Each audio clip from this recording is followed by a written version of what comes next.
Hi, this is Yvonne Pran, and this is Section 8 on You Can Do It. Some type tips to make your communications easier to read.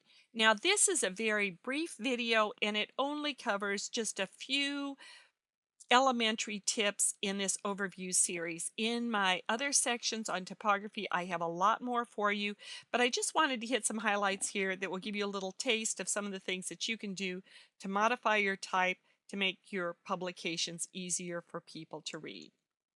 Some overall type tips. Our eyes like a consistent starting point. I will be illustrating this on the next page, but we like to have a consistent starting point because it's easiest to read that way. The left-hand margin is where our eyes like to start. We just see how this is consistent. These headers are consistent. It makes it much easier. If this was all centered, our eyes would be jumping back and forth, back and forth. And centered also is very hard to skim. Also, even spacing is the easiest, and that's one of the reasons why rag right is preferred over justified. Now here, this example, this is out of my basic book on desktop publishing, but this example is out of PageMaker, and the justification doesn't look too bad, but you can even see, even in PageMaker, which handles justification really well, see how this line, how the spacing's really uneven. In programs like Word and Publisher, this is one of their few weaknesses, especially if you have narrow columns.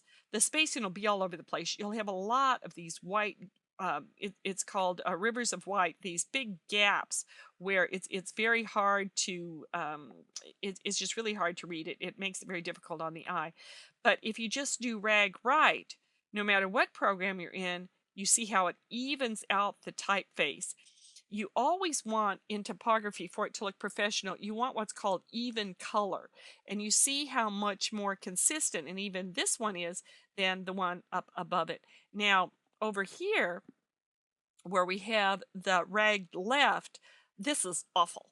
Now, it's okay for maybe a header or a book title or, something like that, chapter title, but please don't do it in running text. I see it sometimes in newsletters or magazines. I think somebody thinks it's cute or interesting or whatever. It isn't. It's just hard to read, so please don't do that. Then on this here, centered text, this is extremely difficult to read. And I don't know why it is. We all center text.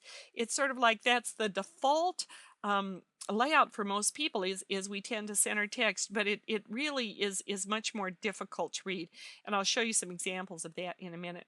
Now, one other thing, and I realize you can't read this article, and that's perfectly okay, but just the point of all of it is that a variety in typefaces makes things easier to read.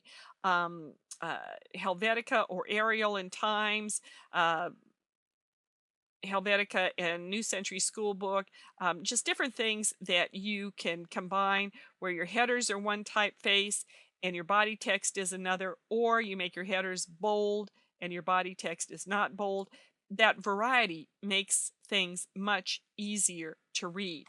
Now you notice here, a lot of church bulletins still look like this, even though you have all sorts of tools that you can use to make a difference, where people will center everything and it's pretty much all the same boldness or lack of boldness. So this is really hard to read. Your eye, you don't really know where you're at, and it's difficult to follow. Or if you look away, it's hard to find out where you were again. But now look at this one. Just made the header bigger, and you notice that I've made the section headers bold. This makes it very easy for you to skim through, very easy for you to find your place if you look away, that sort of thing. And then the rest is all indented. Something like this looks much more professional.